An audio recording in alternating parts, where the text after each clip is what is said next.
एक फल है।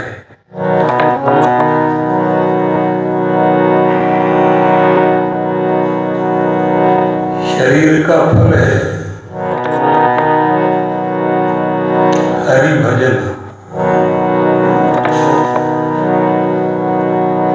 और दंड क्या है?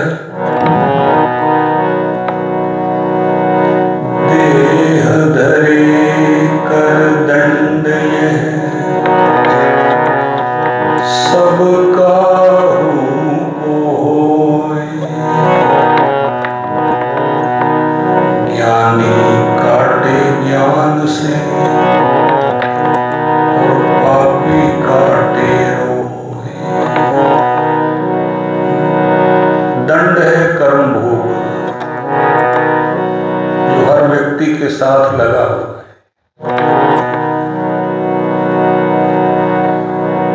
कर्मजन्य दंड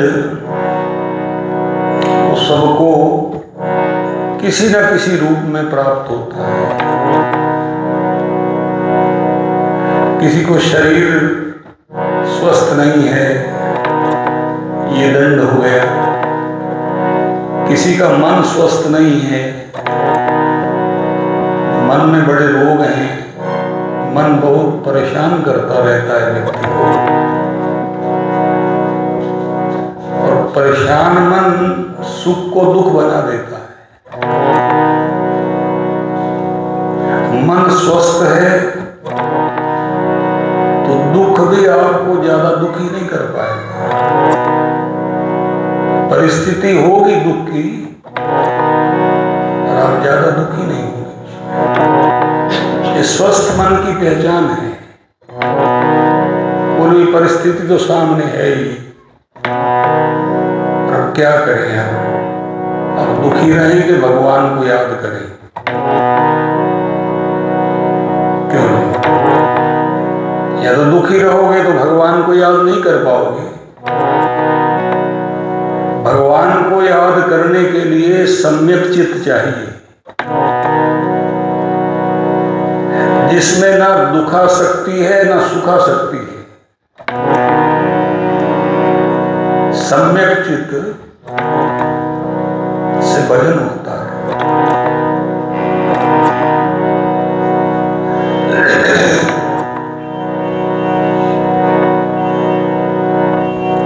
भगवान कहते हैं भजन करने से मन सम्यक हो जाता है। भजन करते करते समोहम सर्वभूतेषु नामे द्वेषवस्ति ना प्रिया। भगवान कहते मैं सबको समभाव से देखता हूं, मेरा ना किसी से द्वेष है ना कोई मेरा प्रिय है।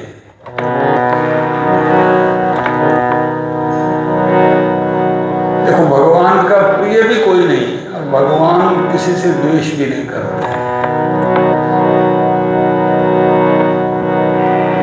आप कहेंगे फिर भगवान भक्तों से प्रेम करते कि नहीं? भाई भक्त करते तो भगवान भी करते हैं। भगवान का तो एक स्वभाव है, ये यथा माम प्रपद्यन्ते तांस तथैव भजाम्यहम्। भगवान कहते हैं जो मुझे जिस भाव से भजेगा मैं भी उसको उसी भाव से भजूंगा।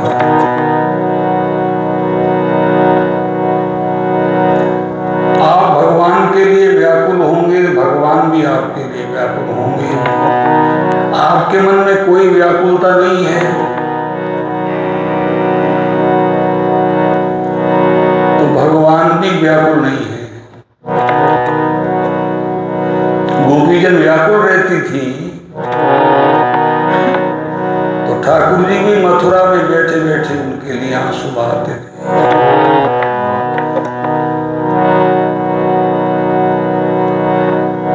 गोपीजनों का चित्त, उनके प्राण भगवान में लगे रहते थे। इस बात को गोपीजन नहीं कहती कि हमारा मन भगवान में लगा हुआ है या हमारा प्राण लगा हुआ है। भगवान कहते हैं इस बात को, ता मन मनस्का दैहिका, जिनके मन और प्राण सदा मुझ में लगे रहते हैं। देखो, मन भी बहुत क्लेश देता है व्यक्ति को जीवन में। शरीर रोग कष्ट उतना तकलीफ नहीं देता आपको जितना आपको मन परेशान करता है। मन की अपेक्षाएं बड़ी हैं। मन हर एक से कुछ ना कुछ चाहता है। करता क्या है इस पर विचार कम है, चाहना ज्यादा है, उसी का दुख है। तो विवेक विचार से ही ये बातें सत्संग के द्वारा, भगवत कथा के द्वारा हमारे ज्ञान में आती हैं। हमको पता लगता है इन बातों का। नहीं बैठते सत्संग में तब तो हमको क्या पता लगता है इन बातों की परेशानी है कहां। लोग अपने दुखड़े रोई जाते हैं एक दूसरे को, उसको सुना रहा है, उसको सुना रहा है, उसको सुना रहा है, बस समाधान कोई है नहीं।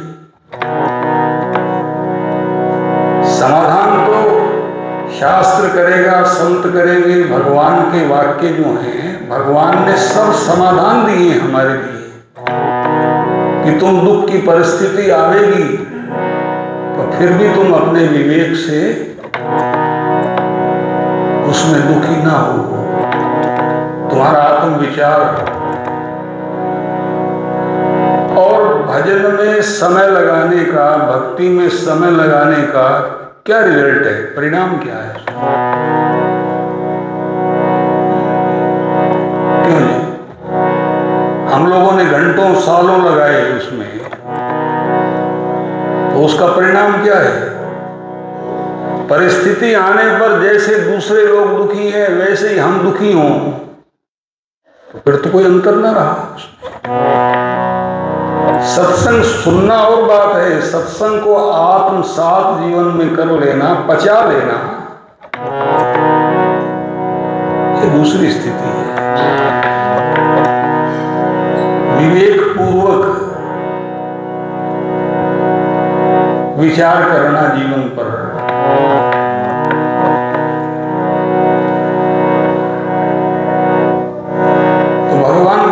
समोहम सर्वभूतेषु न मे द्वेषोऽस्ति न प्रियः। अब देखो, इतनी बात भगवान ने सर्वसामान्य कह दी, ना मे द्वेषोऽस्ति न प्रियः। मेरा ना किसी से द्वेष है, ना मैं किसी से प्रेम करता हूं। यानी इसका अर्थ है कि सब पर मोरी बराबर दाया। एक मेरी समदृष्टि है जो सबके लिए है, मेरी बराबर दया है, सबके लिए है। लेकिन फिर आगे नहीं कहे बिना नहीं रह सके भगवान। फिर कहा, ये भजन्ति तू मां भक्त्या मयि ते तेषु च प्रियः। ये भजन्ति तू मां भक्त्या, लेकिन जो मेरे जन, जो प्रेम पूर्वक मेरा भजन करते हैं, जो प्रीति पूर्वक मुझे याद करते हैं, ये भजन्ति तू मां भक्त्या। केवल याद भी हो सकती है, लेकिन प्रीति पूर्वक याद भी हो सकती है। ये भजन्ति तू मां भक्त्या मयि ते तेषु च प्रियः। भगवान कहते मैं उनको अपने में देखता हूं और वो मुझे अपने में देखते हैं। उनसे भगवान की कोई दूरी है ही नहीं, बिल्कुल दूरी नहीं।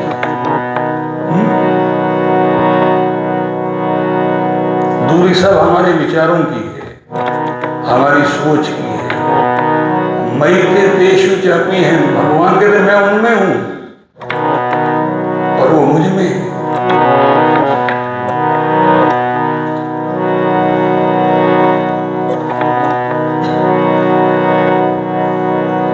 इसलिए दुख 3 प्रकार से व्यक्ति के जीवन में होता है। शारीरिक दुख हो गया, आते ही रहते हैं, कोई बड़ी बात थोड़ी है। आजकल तो शारीरिक रोग बहुत बढ़ गया, खान पान बिगड़ गया, शारीरिक रोग बढ़ गए।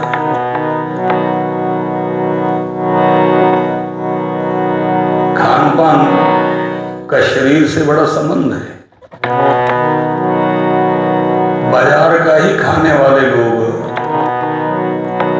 स्वस्थ कम रहेंगे। खान पान जिनका ठीक है, जो प्रारब्ध से रोग आवेगा, कभी आवेगा, रोज नहीं आवेगा। प्रारब्ध से रोग आपको कोई गिर गया, कोई और समस्या हो गई थोड़ा, वो तो एक अलग विषय है। लेकिन रोज रोज तो हम बीमार अपने को खान पान से ही करते हैं।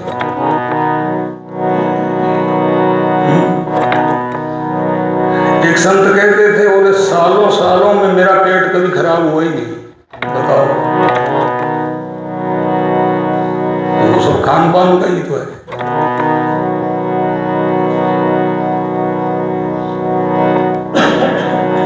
तो शारीरिक कष्ट होता है, जीवन में आ जाता है, उसको भजन होता है तो व्यक्ति धैर्य पूर्वक उसको झेल लेता है।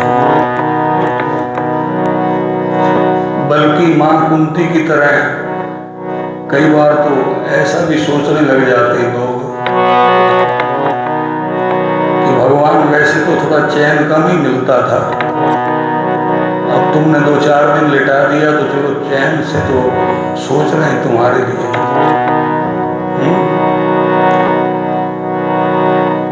तो वो विपत्ति भी उसके लिए संपदा बन जाती है।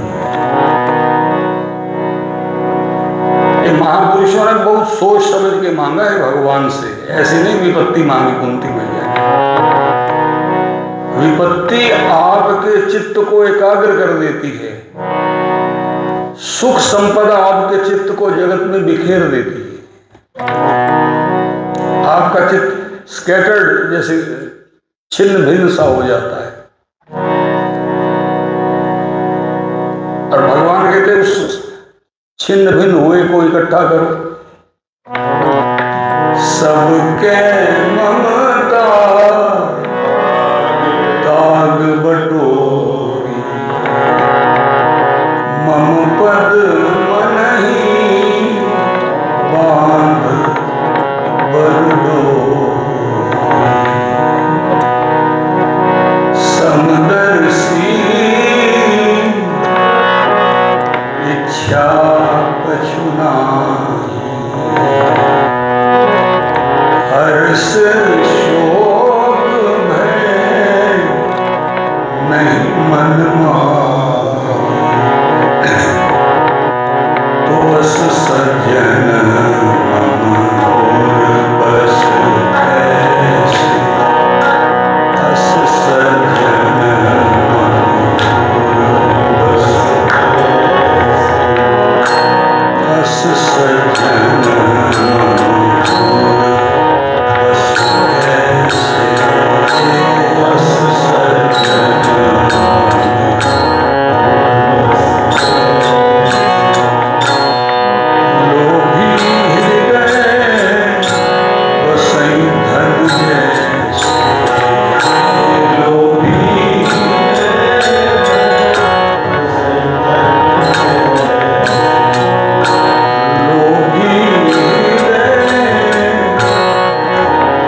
प्रिय मोरे।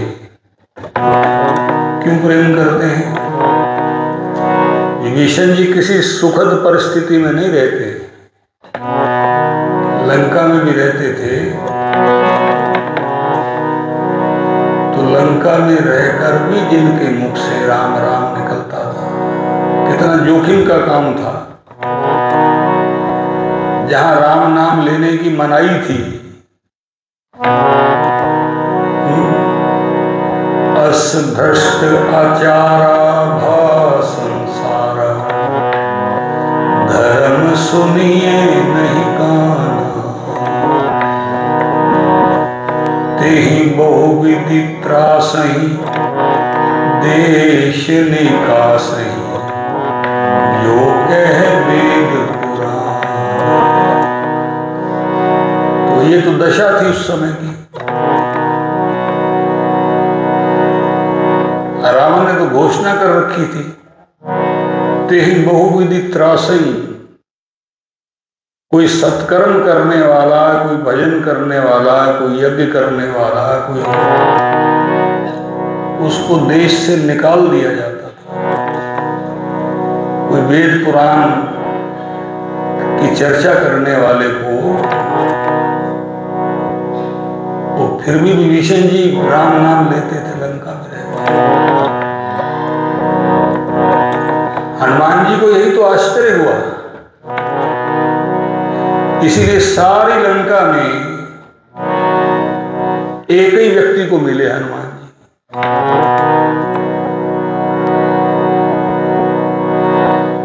क्योंकि हनुमान जी सज्जनों को, संत जनों को खोजते फिरते हैं।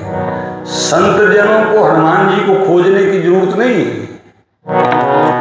तुम संत बनोगे तो हनुमान जी तुम्हें खोज लेंगे। ऐसा नहीं कि तुमको हनुमान जी को खोजना पड़ेगा, और तुम खोजोगे तो वो कहां मिलेंगे तुमको।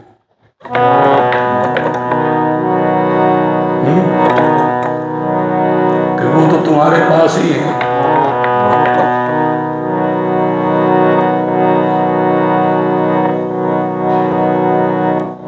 विभीषण जी ने हनुमान जी को खोजा कि हनुमान जी ने विभीषण जी को खोजा। लंका निश्चर निकर निवासा, यहाँ कहाँ सज्जन करिवासा। हनुमान जी सोच रहे थे, लंका में कोई सज्जन रहता है, संत रहता है? क्यों? विभीषण जी सुबह सुबह उठे ही थे तो राम राम ते सुमिरन कीना, भगवान का नाम निकल रहा था। हृदय हर्ष कपि सज्जन चीना। तो हनुमान जी को तुम नाम सुनाओ तो तुमको जोर जोर से नाम लेने की जरूरत है कि हनुमान जी के मंदिर तक आवाज तुम्हारी पहुंच जावे? क्यों नहीं? साल असर तक पहुंच जाओ।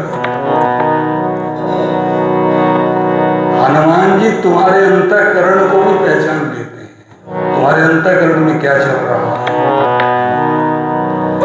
विभीषण जी बोले नहीं थे राम नाम, बोलने पर तो पाबंदी थी वहां।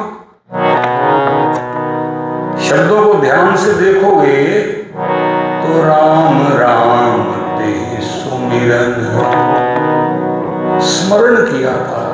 स्मरण होता है मन से, स्मरण वाणी से नहीं होता है। वाणी से बोला जाता है, वाचकता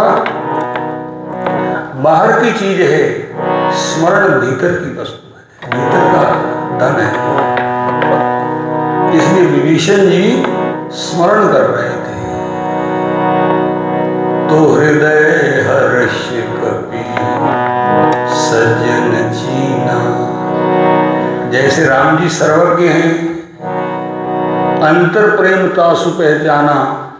तुम्हारे अंतर में भगवान के प्रति प्रेम है कि नहीं है, इस बात को भगवान पहचानते हैं।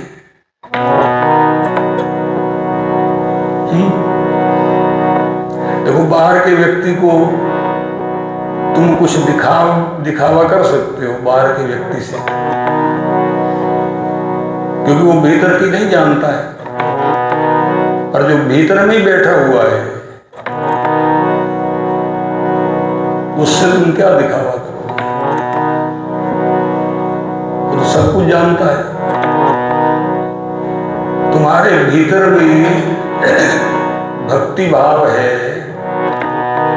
इस बात को हनुमान जी जानते हैं।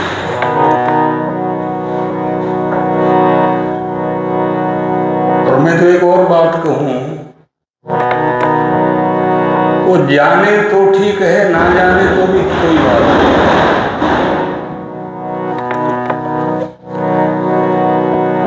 तो भी ठीक है। ये जनाने की इच्छा भी बहुत अच्छी नहीं। हम भजन करते हैं, दूसरे हमको जाने, क्यों नहीं? बाहर का जो भी होगा तो तुमको दूसरे ही जानेंगे ना, भीतर का होगा तो तुमको भगवान जानेंगे। श्री भरत जी ने यही तो कहा था, जानहु राम कुटिल कर मोहि,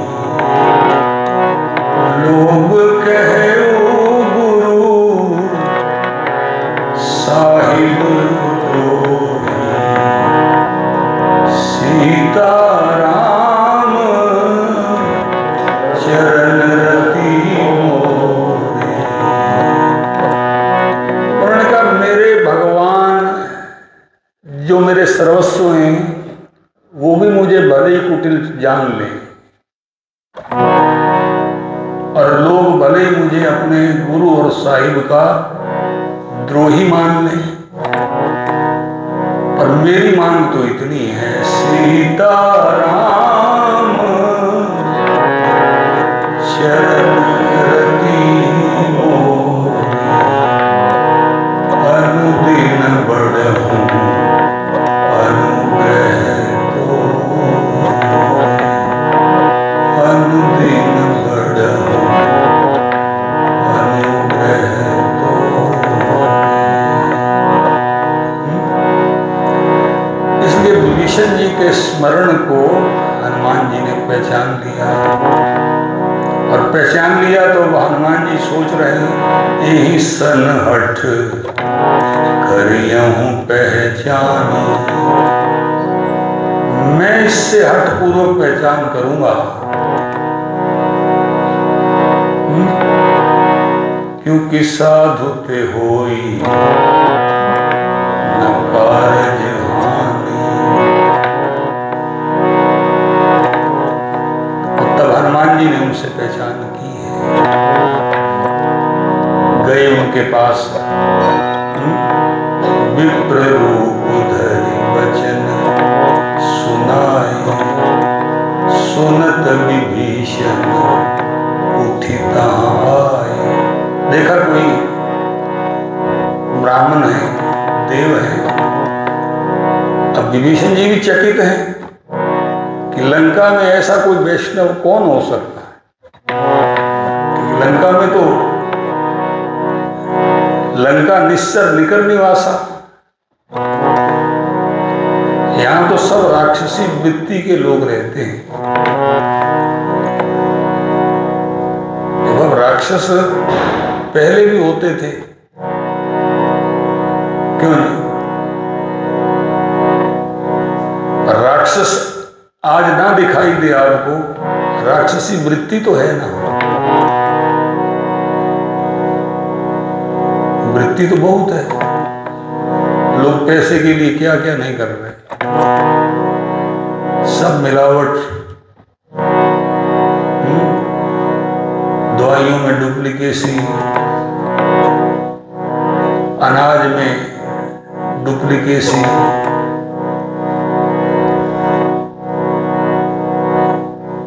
नाम और दे देंगे, ये सब पैसे के लिए कलयुग के प्रभाव से होता है, वो सब आप जानते हैं। वृत्ति राजसिक तामसिक अंदर में रहेगी तो आपका चित्त आपको प्रेरित करेगा इन कामों को करने के लिए। और वृत्ति सात्विक रहेगी, भगवान को याद करने वाली वृत्ति रहेगी, तो आपको ये चीजें अच्छी नहीं लगेगी।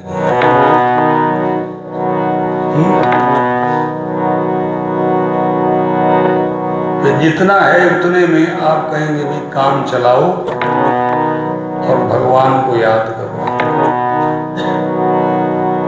कम से कम अपने जन्म तो ना बिगाड़ो। इस जन्म में जो परिस्थिति है वो कम से कम आगे ना बने।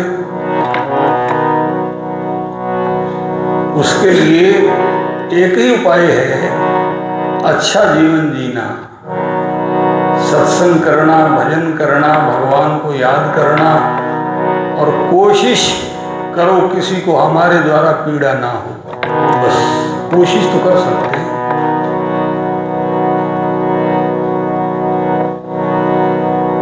और 3 तरह से पीड़ा हम लोग देते रहते हैं दूसरों को। मन से गलत सोचते हैं, वाणी से कुछ गलत बोल देते हैं,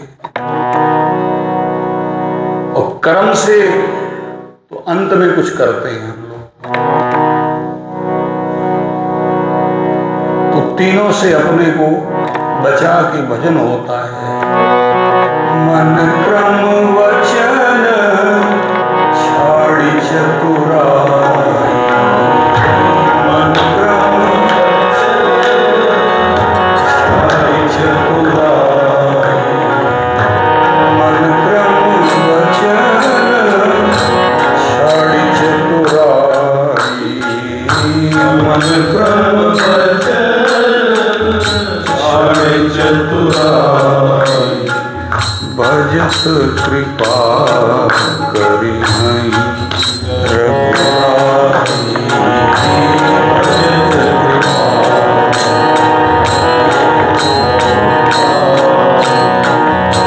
भजत कृपा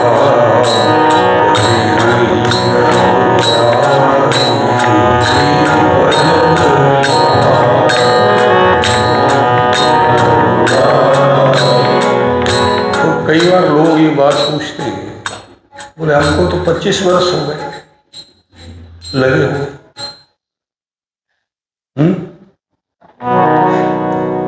तो फिर जब वो कहते कोई फायदा नहीं हमको दिखा,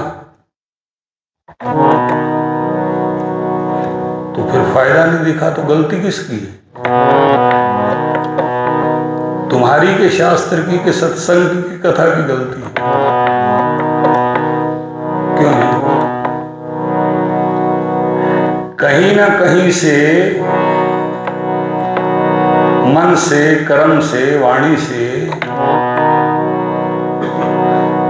कहीं तो गलती हो रही है ना। ऐसा तो हो नहीं सकता। और बड़ी अजीब अजीब बातें लोग पूछते हैं। लोग पूछते हैं धन आता बहुत है पर रहता नहीं है, क्यों नहीं? ये ज्योतिषी लोग, पंडित भी वो पहले कहेंगे पैसा तो आपके घर में बहुत आता है, पर वो पता नहीं लगता जाता कहाँ है। सब मूर्खता की बातें हैं। पता सब लगता है व्यक्ति को।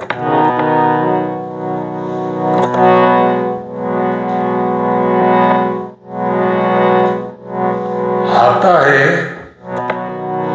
तो तुम नोट कर लो भाई, एक डायरी लगा लो, नोट कर लो, फिर कहाँ कहाँ खर्च किया है वो नोट कर लो, तो तुम्हारी बैलेंस शीट बन जाएगी कि नहीं कि ये आया और ये लगाया, तो तुमको पता लग जाएगा।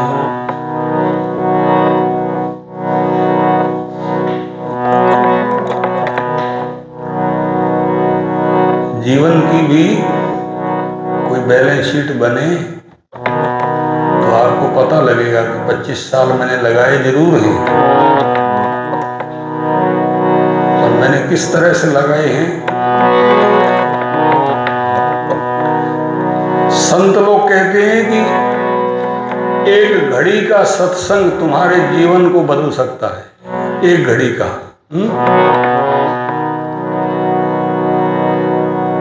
भागवत में आया क्षणार्धोपि सत्संग, क्षणार्धो, एक आधे क्षण का बात सुनी हुई तो तुम्हारे जीवन को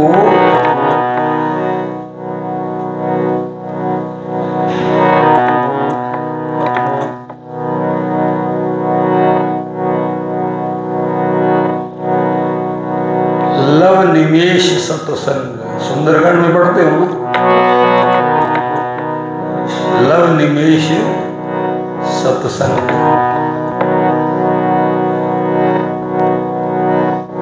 ये लंकनी कह रही है, लंकनी कि हनुमान जी आपका दर्शन मुझे हो गया और दर्शन भी सत्संग जैसा ही, संत का दर्शन हो गया तो लंकनी कहती कि सो सुख तूल न ताहि, जो सुख लव सत्संग।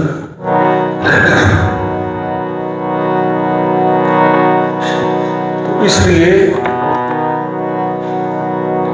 अब शास्त्र की बात को सत्य माने कि हम लोगों की जो बातें हैं उनमें तो कोई सार होता नहीं है। गंभीरता से जिन लोगों ने भी सत्संग किया है, भजन किया है, हो ही नहीं सकता। सूर्य पूर्व का पश्चिम से भले निकल आवे, लेकिन ये नहीं हो सकता कि उनके विचार में परिवर्तन ना हो, उनके जीवन में परिवर्तन ना हो, उनके सोच में सुख ना हो। जीवन में कोई परिस्थिति दुख की हो सकती है पर उनकी सोच कभी रुगन नहीं होती, दुखी नहीं होती सोच।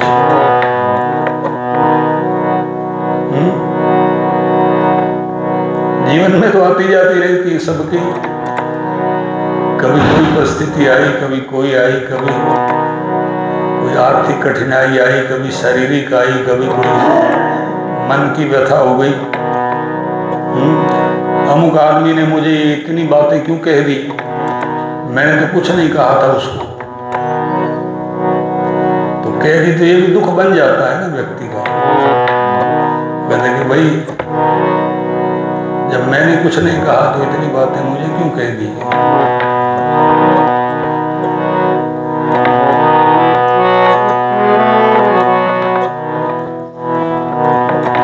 कुछ तो सुनना ही होगा आपको जगत में। अच्छा सुनते हो, कोई आपकी प्रशंसा करे तो अच्छा लगता है, क्यों जी? आपकी प्रशंसा कर रहा था, आपकी बड़ाई कर रहा था, तो क्या प्रतिक्रिया होती है? बड़ा अच्छा लगता है। देखो बहुत अच्छा लगेगा तो फिर कोई निंदा करेगा तो बहुत बुरा भी लगेगा। ध्यान से समझ लो, यही भगवान सम्यक चित्त लाने की बात कर रहे हैं, समता की बात यही है। निंदा स्तुति उभय सम, ममता मम पद कंज। श्री राम कह रहे हैं निंदा स्तुति उभय सम, ममता मम पद कंज। प्रेम मुझ में करो, संसार में जो भी तुमको प्राप्त हो रहा है निंदा स्तुति, उसमें समदृष्टि रखो। ऐसा नहीं कि जो तुम्हारी प्रशंसा करने लगा तुम दौड़ दौड़ के बस उसी के पास, उसी के पास, उसी के पास। और किसी ने निंदा कर दी तो बस फिर अब मैं शक्ल नहीं देखूंगा इसकी, आदमी की। क्यों नहीं?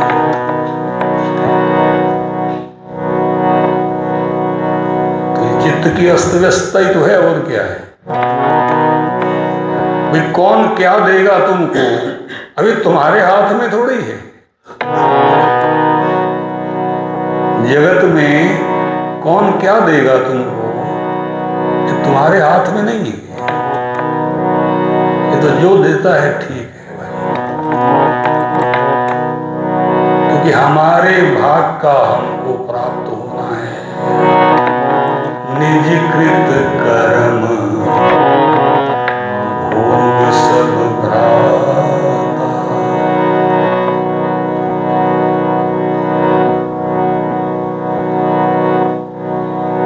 हम लोग एक बार किसी बड़े प्रसिद्ध संत की कथा सुनने गए थे ऋषिकेश में, बहुत साल, लगभग 35-40 साल पहले की बात होगी, 35-40 के करीब होंगे। तो 2 समय कथा होती थी उनकी, 3 घंटे सुबह 3 शाम को। तो हम लोग दोनों टाइम जाते थे उनको सुनने के लिए। तो एक महात्मा भी वहाँ रहते थे ऋषिकेश में, तो मैंने उनसे प्रार्थना की, महाराज जी आप भी चलो। और ठीक है चलूँगा। तो गए, बड़े अच्छे महात्मा थे, भजन निष्ठ भजनशील थे। तो वापिस आए तो अगले दिन मैं उनके पास जाता ही था। तो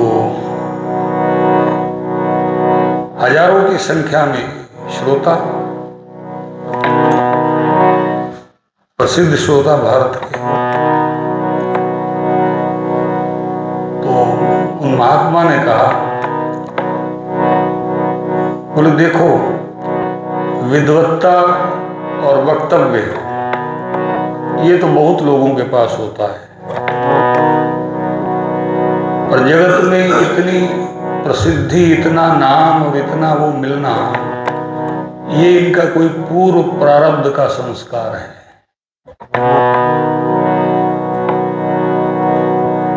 मतलब वो तुम्हारे पुरुषार्थ का फल नहीं हो सकता है, वो कोई पूर्व का तुम्हारा प्रारब्ध है, तो उससे वो चीज प्राप्त हो जाती है।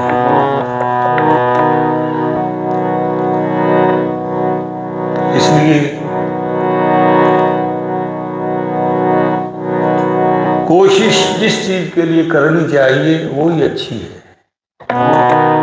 कोशिश है भगवान का भजन करो, भगवान को याद करो, ठाकुर जी से प्रार्थना करो,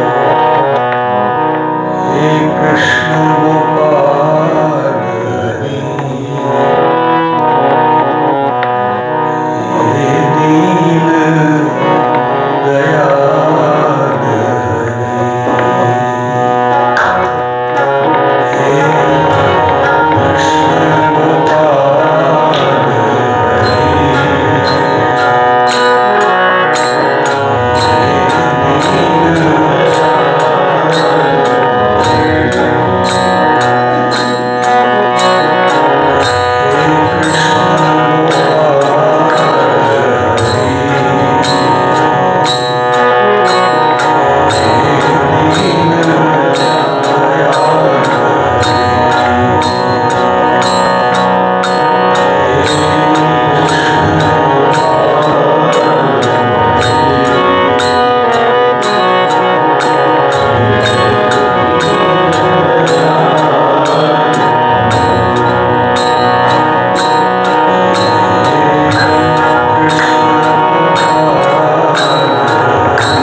शायद आगे भी कभी गाया गया।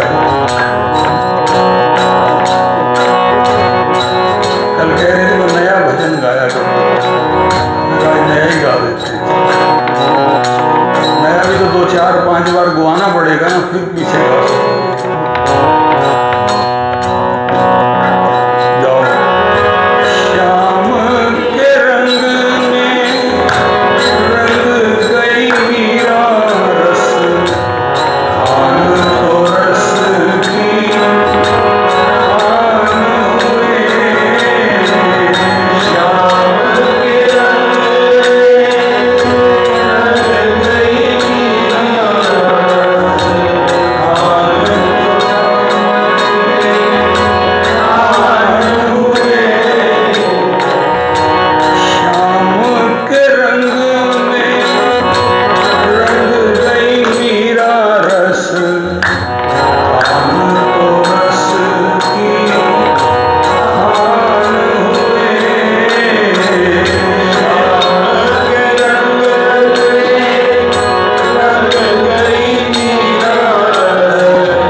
बन के रहोगे तो जल में भी भीगे रहोगे, पर जल तुम्हें प्रवेश नहीं करेगा कभी।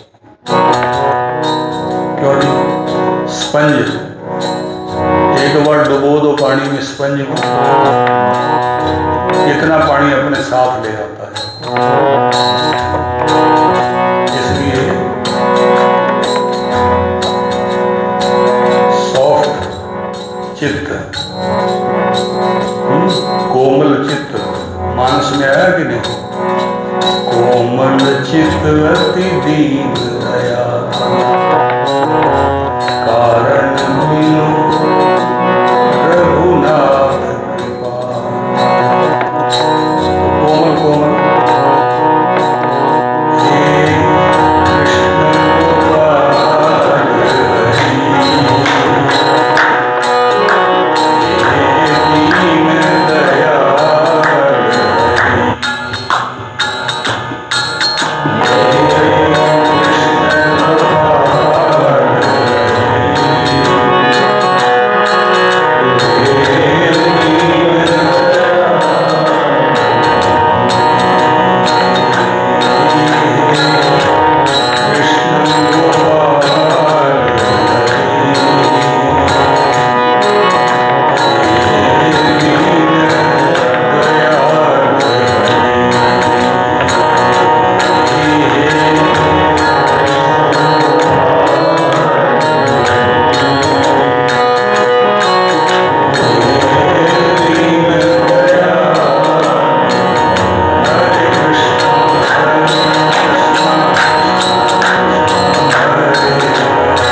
तो बस आज यही विश्राम।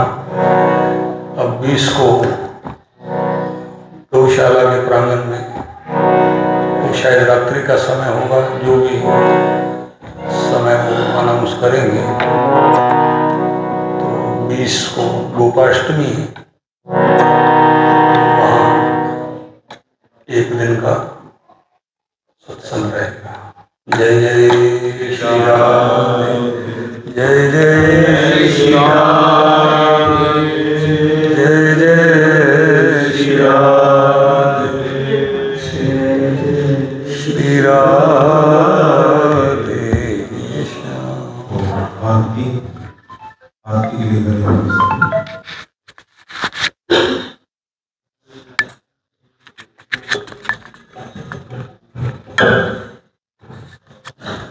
जय जय श्री सीताराम। जय जय सीताराम। बुराई और असत्य के ऊपर भगवान श्री राम की सत्य और अच्छाई की जीत के नायक प्रभु श्री राम का अयोध्या में आगमन होने की आहट सभी को सुनाई दे रही है। अगले हफ्ते दीपावली बड़ी धूमधाम से मनाई जा रही है, लेकिन जैसे ये लग रहा है कि श्री सर्ववर्ष में आज ही दिवाली का शुभ मुहूर्त हमने सभी ने निकाल दिया है। और वैसे भी श्री राम लला जी के अयोध्या में वहां विराजमान होने की तारीख भी नजदीक आ गई है। तो हम सब हिंदू और सनातन धर्मियों का ये उद्देश्य बहुत बड़ा था कि वहाँ राम लला अपनी जगह पे विराजित हो, और वो भी 22 जनवरी 2024 को हम सब हिंदुओं और सनातनियों का ये सफर पूरा होने जा रहा है। आप सबको बहुत बहुत बधाई और शुभकामनाएं। 2 मिनट में इस पवित्र धर्म से साधुवचन के लिए आपके समक्ष रखूंगा। पूजनीय स्वामी नैतिक के कार्यक्रमों द्वारा इस मंदिर का जो जीर्णोद्धार का काम फरवरी 23 में शुरू किया गया था, जो अभी तक निरंतर जारी है।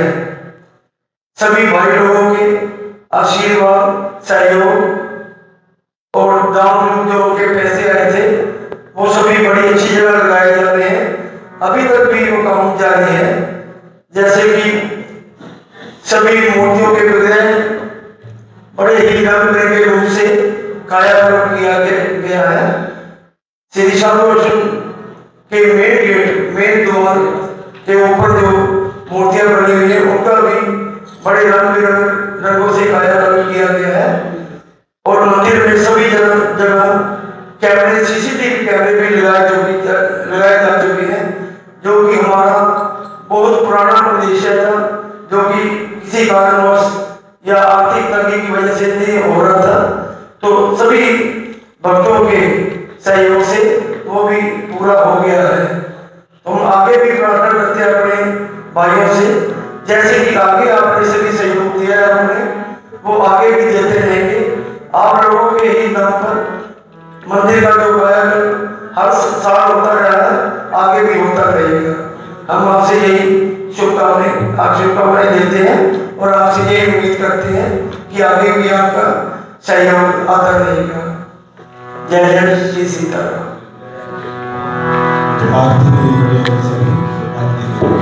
आरती करिए राम रघुवर की, आरती करिए प्यारे वरनी दशरथ नंदन सियाजी देवर की, दशरथ नंदन राम की मैया आरती करिए राम रघुवर की मैया आरती करिए प्यारे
वृंदावन बिहारी लाल की जय।